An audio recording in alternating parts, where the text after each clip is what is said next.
ಐಪಿಎಲ್ನಲ್ಲಿ cricket ಜಗತ್ತಿನ super star ಪ್ಲೇಯರ್ಗಳೆಲ್ಲರೂ ಕೂಡ ಆಡ್ತಾರೆ. ಅದರಲ್ಲೂ ಆಸ್ಟ್ರೇಲಿಯಾ ನ್ಯಾಷನಲ್ ಟೀಮ್ನ ಆಲ್ಮೋಸ್ಟ್ ಎಲ್ಲ ಆಟಗಾರರು ಇದ್ದಾರೆ. ಆದರೆ 2027ರ ಐಪಿಎಲ್ನಲ್ಲಿ ಕಾಂಗರೂ ನಾಡಿನ ಬಿಗ್ ಪ್ಲೇಯರ್ಗಳೇ ಮಿಸ್ ಆಗಬಹುದು. ಆಸ್ಟ್ರೇಲಿಯಾ ಕ್ರಿಕೆಟ್ ತಂಡದ ಹೆಡ್ ಕೋಚ್ ಅವರೇ ಈ ಶಾಕಿಂಗ್ ವಿಚಾರವನ್ನ ರಿವೀಲ್ ಮಾಡಿದ್ದಾರೆ. ಹಾಗಾದ್ರೆ ಯಾವೆಲ್ಲ ಆಟಗಾರರು 20ನೇ ಸೀಸನ್ ಐಪಿಎಲ್ನ ಮಿಸ್ ಮಾಡಿಕೊಳ್ತಾರೆ? ಯಾಕೆ? RCB ಕೂಡ ಸಫರ್ ಆಗುತ್ತಾ? ಈ ಬಗ್ಗೆ ಹೇಳ್ತೇನೆ. ನಾನು ಶಾಂತ. ನೀವು ಸುದ್ದಿಯಾನದ ಸಬ್ಸ್ಕ್ರೈಬರ್ ಆಗೋದಕ್ಕೆ ಮರಿಬೇಡಿ. 2027ರ IPLನಿಂದ ಆಸ್ಟ್ರೇಲಿಯಾದ ಪ್ರಮುಖ ಆಟಗಾರರು ಹೊರಗುಳಿಯುವಂತ ಸಾಧ್ಯತೆ ಜಾಸ್ತಿ ಇದೆ. ಈ ಬಗ್ಗೆ ಅಲ್ಲಿನ ಹೆಡ್ ಕೋಚ್ ಆಗಿರುವಂತ ಆಂಡ್ರೂ ಮೆಕ್ಡೊನಾಲ್ಡ್ ಅವರೇ ಈ ಬಗ್ಗೆ ಮಾಹಿತಿ ನೀಡಿದ್ದಾರೆ. ವರ್ಕ್ ಲೋಡ್ ಮ್ಯಾನೇಜ್ಮೆಂಟ್ ಕಾರಣಕ್ಕೆ ಇಂಥದ್ದೊಂದು ನಿರ್ಧಾರವನ್ನ ತಗೊಳ್ತಿದ್ದಾರೆ. ಮೊದಲನೇದಾಗಿ ಯಾಕೆ ಇಂಥದ್ದೊಂದು ಡಿಸಿಷನ್ ತಗೊಳ್ತಿದ್ದಾರೆ? ಸೊ ಏನೆಲ್ಲ ರೀಸನ್ಸ್ ಇದೆ, ಈ ಬಗ್ಗೆ ನೋಡ್ತಾ ಹೋಗೋಣ. ಮುಂದಿನ 12 ತಿಂಗಳುಗಳಲ್ಲಿ 20 ಟೆಸ್ಟ್ ಪಂದ್ಯ ಹಾಗೆ 14 ಸೀಮಿತ ಓವರ್ಗಳ ಪಂದ್ಯವನ್ನ ಆಡಬೇಕಿದೆ ಆಸ್ಟ್ರೇಲಿಯಾ ತಂಡ. ಈ ಒಂದು ನೆಕ್ಸ್ಟ್ 1 ಇಯರ್ ಗ್ಯಾಪ್ ಅಲ್ಲಿ ಆಸ್ಟ್ರೇಲಿಯಾ ಮುಂದೆ ಇರುವಂತ ಚಾಲೆಂಜಸ್ ಇದು. ಯಾಕಂದ್ರೆ ಕಂಪ್ಲೀಟ್ ಆಗಿ ಬ್ಯುಸಿ ಆಗಿದೆ ಶೆಡ್ಯೂಲ್. ಸೊ ಈ ಒಂದು 12 ತಿಂಗಳುಗಳ ಅವಧಿಯಲ್ಲಿ 20 ಟೆಸ್ಟ್ ಪಂದ್ಯಗಳನ್ನು ಆಡಬೇಕಿದೆ. ಅದು ಇಂಗ್ಲೆಂಡ್ ವಿರುದ್ಧದ 5 ಪಂದ್ಯ ಹಾಗೆ ಭಾರತ ವಿರುದ್ಧದ 5 ಪಂದ್ಯಗಳ ಟೆಸ್ಟ್ ಸರಣಿಯ ಪ್ರತಿಷ್ಠಿತ ಸರಣಿಗಳನ್ನು ಕೂಡ ಸೇರಿ ಟೋಟಲ್ ಆಗಿ 20 ಟೆಸ್ಟ್ ಪಂದ್ಯಗಳನ್ನು ಆಡಬೇಕಿದೆ. ಸೊ ಇಲ್ಲಿ 5 ದಿನಗಳ ಒಂದೊಂದು ಪಂದ್ಯ 5 ದಿನ ಟೆಸ್ಟ್ ಪಂದ್ಯ ಅಂದಾಗ ಸೊ 20 ದಿನ ಅಂದಾಗ ಆಲ್ಮೋಸ್ಟ್ ಅಲ್ಲೇ ಅವರಿಗೆ ಟೈಮ್ ಸ್ಪೆಂಡ್ ಆಗುತ್ತೆ. ಹಾಗೆ ಸೀಮಿತ ಓವರ್ಗಳ ಪಂದ್ಯಗಳು ಕೂಡ ಜಾಸ್ತಿ ಇರೋದ್ರಿಂದ ಇಲ್ಲಿ ಇಂಥದ್ದೊಂದು ನಿರ್ಧಾರಕ್ಕೆ ಮುಂದಾಗಿದ್ದಾರೆ. ಹಾಗೆ 2027ರ IPL ಮುಗಿದ ತಕ್ಷಣವೇ ವಿಶ್ವ ಟೆಸ್ಟ್ ಚಾಂಪಿಯನ್ಶಿಪ್ ಫೈನಲ್ ಶುರುವಾಗುತ್ತೆ. 2027ರ IPL ಏನು ಮಾರ್ಚ್ ಎಂಡಲ್ಲಿ ಸ್ಟಾರ್ಟ್ ಆದರೆ ಏಪ್ರಿಲ್ ಕಂಪ್ಲೀಟ್ ಹಾಗೆ ಮೇ ಎಂಡಲ್ಲಿ ಮುಕ್ತಾಯ ಆಗುವಂಥದ್ದು. ಸೊ ಕಂಪ್ಲೀಟ್ ಆಗಿ 2 ತಿಂಗಳು ಕಂಪ್ಲೀಟ್ ಆಗಿ IPLನಲ್ಲಿ ಬ್ಯುಸಿ ಇರಬೇಕಾಗುತ್ತೆ, ಪಂದ್ಯಗಳನ್ನು ಆಡಬೇಕಾಗುತ್ತೆ. ಆನಂತರದಲ್ಲೇ ವಿಶ್ವ ಟೆಸ್ಟ್ ಚಾಂಪಿಯನ್ಶಿಪ್ ಫೈನಲ್ ಪಂದ್ಯ ಇದೆ. ಯಾವಾಗ 2027ರ ಜೂನ್ 9ರಿಂದ ಜೂನ್ 13ರವರೆಗೆ ಲಂಡನ್ನ ಮೈದಾನದಲ್ಲಿ ಫೈನಲ್ ಪಂದ್ಯ ನಡೆಯುವಂಥದ್ದು.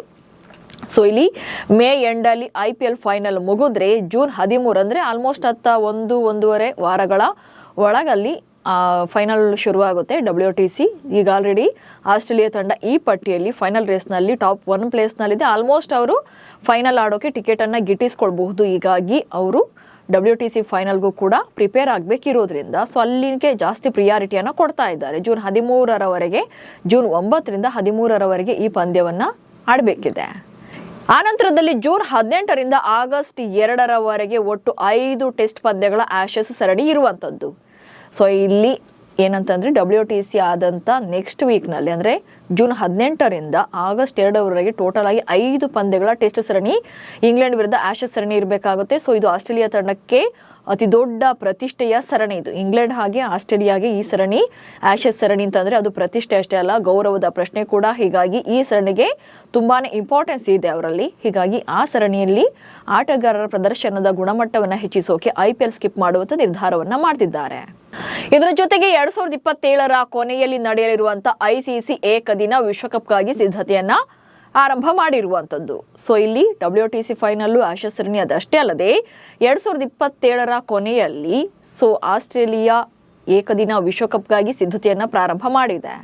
ಸೊ 2023ರ ಹಾಲಿ ಚಾಂಪಿಯನ್ಸ್ ಅವರು 2023ರಲ್ಲಿ ಭಾರತವನ್ನ ಸೋಲಿಸಿ ICC ಏಕದಿನ ವಿಶ್ವಕಪ್ ಗೆದ್ದಿದ್ರು. ಬಟ್ ಇಂಟ್ರೆಸ್ಟಿಂಗ್ ಅಂದ್ರೆ ಈ ಒಂದು ವಿಶ್ವಕಪ್ ಗೆದ್ದ ಮೇಲೆ ಅವರು ಯಾವುದೇ ರೀತಿಯಾದಂಥ ICC ಟೂರ್ನಮೆಂಟ್ಗಳಲ್ಲಿ ಕಪ್ ಗೆಲ್ಲೋಕೆ ಸಾಧ್ಯವಾಗಿಲ್ಲ. ಹೀಗಾಗಿ ಈ ಸಲ ಕೂಡ ಗೆಲ್ಲಲೇಬೇಕು ಎನ್ನುವಂಥ ಟಾರ್ಗೆಟ್ನಲ್ಲಿ ಇದ್ದಾರೆ. ಹಾಗೆ ಪ್ರಮುಖ ವೇಗದ ಬೌಲರ್ಗಳನ್ನ ಫಿಟ್ ಆಗಿಡೋದು ಇವರ ಉದ್ದೇಶ. ಇಲ್ಲಿ ICC ಟೂರ್ನಮೆಂಟ್ಸ್ ಇರ್ಬೋದು, ಯಾವುದೇ ಇರ್ಬೋದು, ಇಲ್ಲಿ ಆಸ್ಟ್ರೇಲಿಯಾ ಬಹುತೇಕ ಪಂದ್ಯಗಳನ್ನ ಗೆಲ್ಲೋದೇ ಅಲ್ಲಿರುವಂತಹ ವೇಗದ ಬೌಲರ್ಗಳ ಸಾಮರ್ಥ್ಯದಿಂದಾಗಿ. ಹೀಗಾಗಿ ಅವರನ್ನ ಫಿಟ್ ಆಗಿಡೋದು ಆಸ್ಟ್ರೇಲಿಯಾ ತಂಡದ ಉದ್ದೇಶ ಇದೆ. ಸೊ ಅವರಿಗೆ ಇಂಜುರಿಗಳಿಂದ ದೂರ ಇಡಬೇಕು ಅಂತಂದ್ರೆ 2 ತಿಂಗಳು ಕಂಪ್ಲೀಟ್ ಆಗಿ ಕಂಟಿನ್ಯೂಸ್ ಆಗಿ ನಡೆಯುವಂತ IPLನಿಂದ ಅವರನ್ನ ದೂರ ಇಡಬೇಕು, ಜೊತೆಗೆ ಅವ್ರಿಗೆ ಸ್ವಲ್ಪ ರೆಸ್ಟ್ ನೀಡಬೇಕು ಎನ್ನುವಂತ ಲೆಕ್ಕಾಚಾರದಲ್ಲಿ ಇದೆ. ಸೊ ಇದೇ ಕಾರಣಕ್ಕೆ ಅವರನ್ನ IPL ಆಡೋಕೆ ಅವಕಾಶವನ್ನ ಕೊಡೋದೇ ಇರೋಕೆ ನಿರ್ಧಾರವನ್ನ ಮಾಡಿರುವಂತದ್ದು.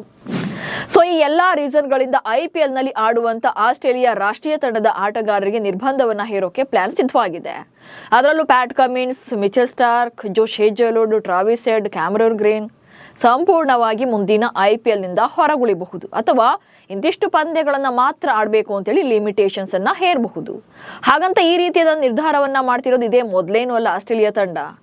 ಆಸ್ಟ್ರೇಲಿಯಾದ ಸ್ಟಾರ್ ಆಟಗಾರರು ಈ ಹಿಂದೆ ಅಂದ್ರೆ 2023ರಲ್ಲಿ ಆಶಸ್ ಹಾಗೆ WTC ಫೈನಲ್ಗೆ ತಯಾರಿಯ ಸಲುವಾಗಿ IPL ನಿಂದಲೂ ಕೂಡ ಹೊರಗುಳಿದಿರುವಂತ ಇತಿಹಾಸವಿದೆ.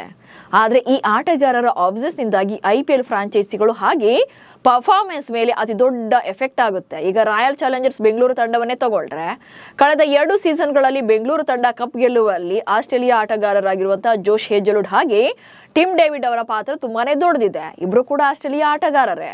ಹಾಗೇನಾದ್ರೂ ಕೂಡ ಮುಂದಿನ ಸೀಸನ್ಗೆ ತಂಡದ ಪರ ಆಡಿಲ್ಲ ಅಂದಾಗ ಪ್ಲೇಯಿಂಗ್ 11 ನಲ್ಲಿ ಬದಲಾವಣೆ ಅನಿವಾರ್ಯ ಆಗುತ್ತೆ. ಆಗ ತಂಡದ ಬ್ಯಾಲೆನ್ಸ್ ಕೂಡ ತಪ್ಪುತ್ತೆ. ಇದು ಫ್ರಾಂಚೈಸಿಗಳಲ್ಲೂ ಕೂಡ ತಲೆಬಿಸಿ ತಂದಿರುವಂತದ್ದು.